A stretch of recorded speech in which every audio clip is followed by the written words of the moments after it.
오늘도 말씀과 함께 새로운 날 시작합니다. 기도할게요. 사랑하는 주님 감사합니다.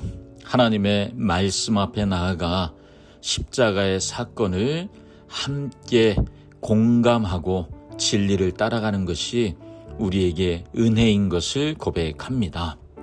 십자가를 향해 걸어가시는 우리의 왕 되시는 예수님을 오늘도 만나게 해 주시옵소서. 예수님의 이름으로 기도합니다. 아멘. 우리는 주일이면 입을 모아 예수님만이 나의 왕이십니다, 이렇게 찬양하고 고백하곤 합니다.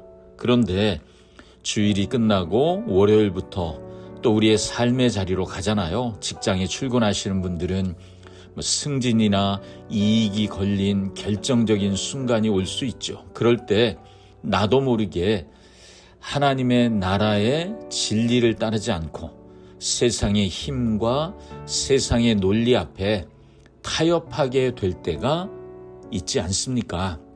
손해보지 않으려고 적당히 진리를 덮어버리려고 할 때도 있었고, 사람들의 시선이 두려워서 군중 속으로 슬며시 숨어버렸던, 어쩌면 속상하고 마음 아픈 기억들이 있을 수 있습니다. 오늘 우리가 묵상할 본문에는 그렇게 자기의 안위를 위해서 진리를 외면하는 정치가들이 등장하고요. 또 종교의 이름으로 생명의 주님을 버리는 사람들이 등장합니다. 그 혼돈의 한가운데 침묵으로 십자가를 향해 한 걸음 한 걸음 걸어가시는 우리의 진짜 왕, 그분을 오늘 묵상해 보기를 원합니다. 요한복음 18장 39절에서 19장 16절까지 말씀을 보겠습니다. 유월절이면 내가 너희에게 한 사람을 놓아주는 전례가 있으니, 그러면 너희는 내가 유대인의 왕을 너희에게 놓아주기를 원하느냐? 그들이 또 소리질러 이르되, 이 사람이 아니라 바라바라. 바라바는 강도였더라.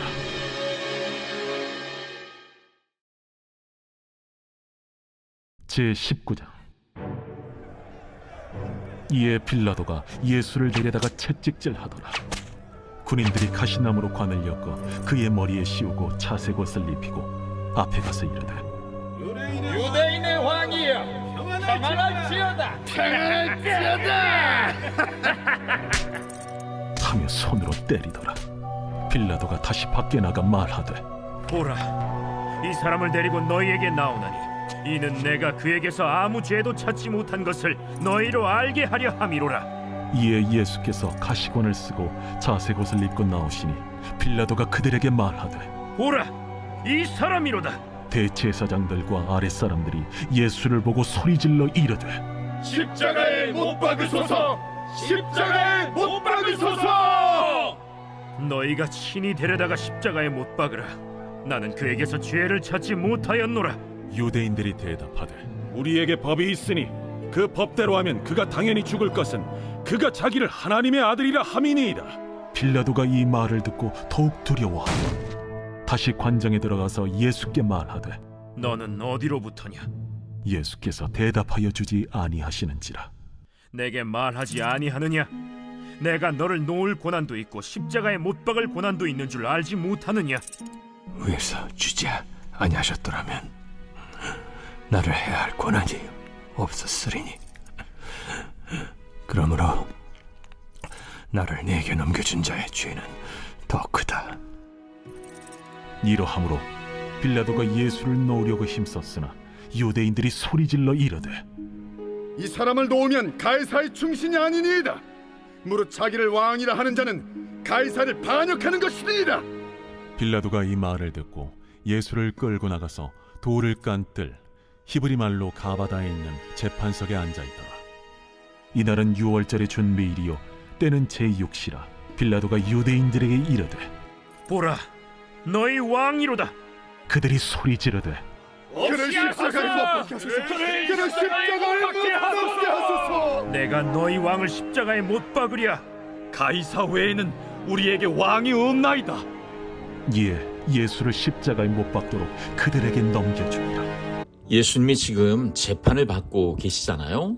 자, 재판관이 빌라도입니다. 이 빌라도는 예수님에게 죄가 없다는 사실을 알았습니다. 그래서 유월절의 특사, 특별히 사면에서 그래서 석방하는 특사 제도를 이용해서 적당히 예수님을 놓아줄 심산이었죠. 그런데 군중은 소리치기 시작합니다. 18장 40절을 보면 이 사람이 아니라 바라바라. 자, 무죄한 예수님, 생명의 예수님 대신 폭동과 살인을 저지른 강도였던 바라바를 모든 백성들이 선택한 것입니다. 당황한 빌라도가 두 번째 타협을 시도해요. 예수님을 잔혹하게 채찍질하게 하지요. 그리고 군인들을 시켜서 가시나무 관을 씌우고 자색 옷을 입히게 합니다. 그게 19장 1절 2절 말씀이잖아요. 피투성이가 된 예수님을 사람들 앞에 세워둡니다. 그리고 5절에 이렇게 말하잖아요. 보라, 이 사람 이로다. 자, 이 처참한 몰골을 보여주어 동정심을 유발하면 군중이 멈출 것이라고 생각했던 것 같습니다. 그러나 대제사장들과 그들의 아랫사람들의 증오심이 극에 달해 6절에 이렇게 선포하죠. 십자가에 못 박으소서, 십자가에 못 박으소서. 결국 유대인들은 빌라도의 가장 큰 약점을 건드리기 시작합니다. 예수를 놓아주면 가이사의 충신이 아니다. 12절에 이렇게 협박하기 시작합니다. 그리고 이스라엘의 영적 지도자라고 하는 대제사장들의 입에서 끔찍하고 충격적인 말이 터져나오죠. 15절입니다. 가이사 외에는 우리에게 왕이 없나이다. 이스라엘 백성에겐 오직 여호와 하나님만이 우리의 왕이십니다. 이게 그들의 가장 근본적인 신앙 고백이거든요. 그런데 예수님을 죽이기 위해서 로마 황제, 가이사가 로마 황제잖아요. 로마 황제 발밑에 자신들을 내던져버리는 거예요. 하나님이 더 이상 우리 왕이 아니라는 거죠. 당시 로마 제국에서 황제 숭배를 강요받다가 결국 그것을 거절하고 로마 제국의 핍박을 받으며 이제 예수를 더 믿어야 될까 말아야 될까 그 생존의 위협을 받고 있었던 사람들, 그들이 요한복음을 읽고 있는 1세기의 요한 공동체였죠.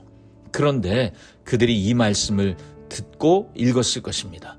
자신들을 핍박하는 종교 지도자들이 실상은 하나님도 버리고 세상의 권력과 결탁하고 그리고 타락해간 자들인 것을 똑똑히 보게 되는 거죠.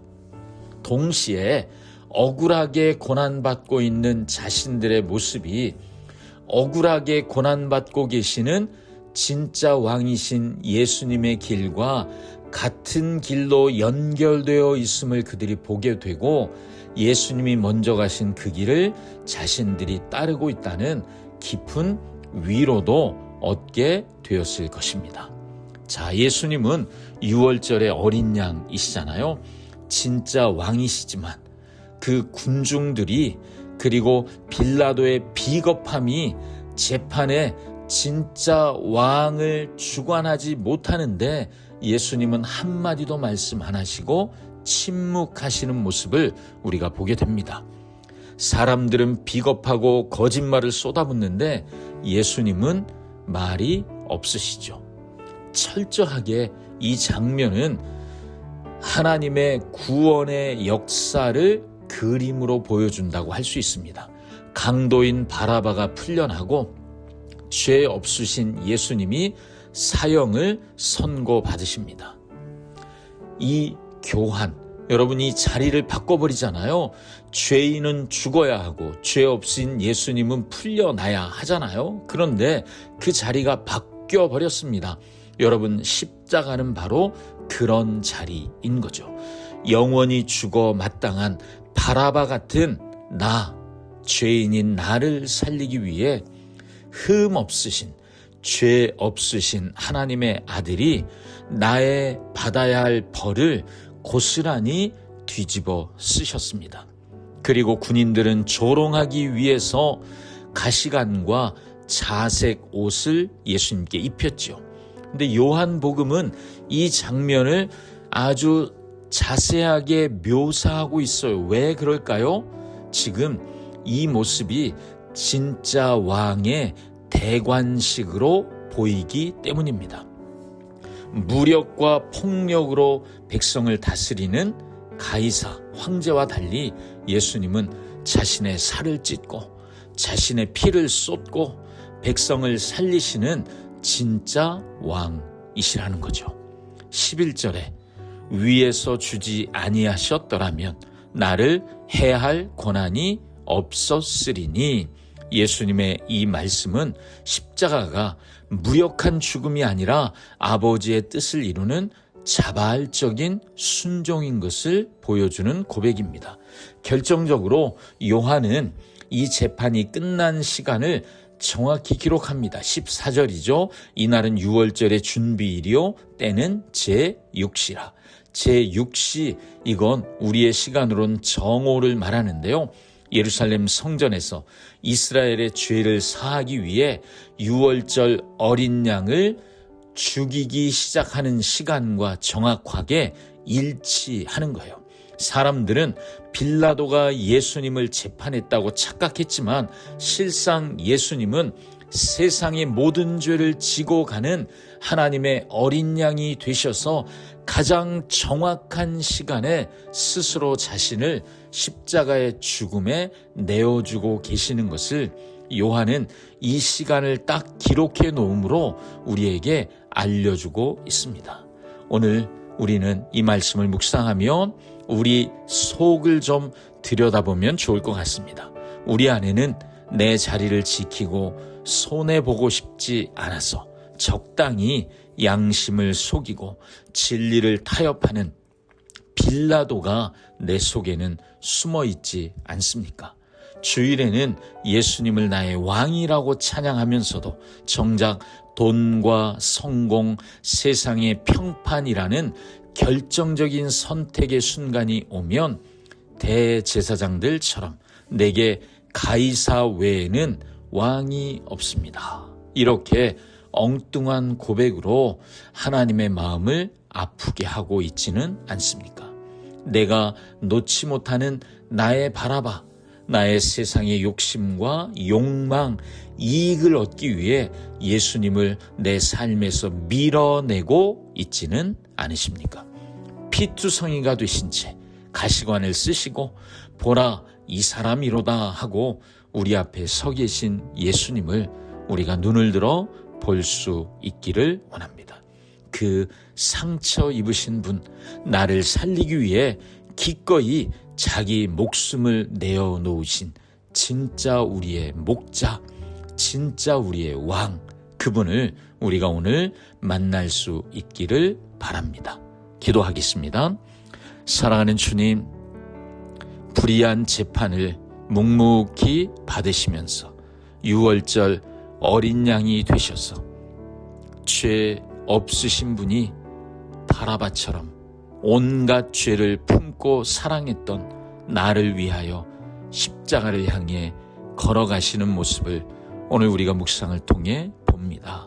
주님, 나의 죄를 십자가에서 속해 주시고 그래서 죄값을 치르시고 나 대신 죽으신 주님의 그 사랑을 안다고 말하면서도 엉뚱한 말, 엉뚱한 선택을 했던 나를 긍휼히 여겨 주시고 나의 무지함을 용서하여 주시옵소서. 오늘도 나를 위해 십자가를 지신 예수님을 묵상하며 예수님 따라 그 길을 걷는 우리가 되게 하여 주시옵소서. 예수님의 이름으로 기도합니다. 아멘. 오늘도 말씀과 함께 십자가의 은혜와 함께 승리하십시오. 샬롬.